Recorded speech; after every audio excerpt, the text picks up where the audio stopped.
shiur dédié pour le Hilul Nishama, donc l'élévation de l'âme de Chana Bat Sultana et de Yosef Shalom Ben Belara, de mémoire bénie. J'envisage de faire des études d'avocat pour exercer en France. Est-ce permis?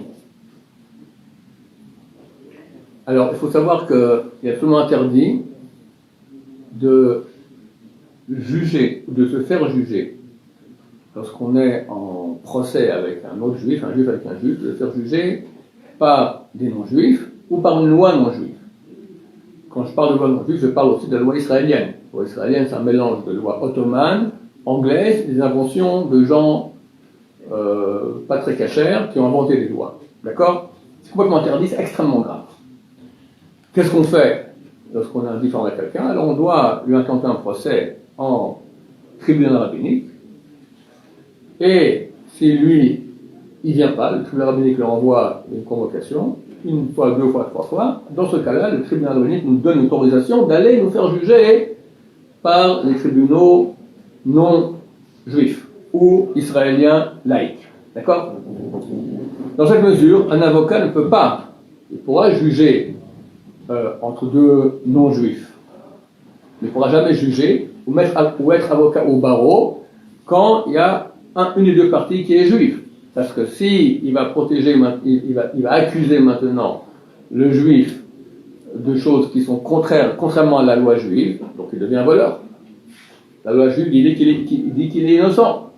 Et maintenant, vous l'accusez, ou vous aidez maintenant la partie de l'accusation, contrairement à la Torah, donc on devient un voleur. Donc si quelqu'un maintenant veut être avocat dans un pays, même en Israël, d'accord, d'après les lois qui ne sont pas celles de la Torah, il peut faire que du droit immobilier, d'accord, des contrats, pas du barreau, ça aussi c'est interdit. Il peut faire des contrats, être notaire, des choses pareilles, tout ce qui fait simplement au niveau des contrats, mais pas lorsqu'il y a une différence de deux personnes, soit trancher ou soit aider un juge à trancher d'être d'un des deux côtés. Ça c'est complètement interdit.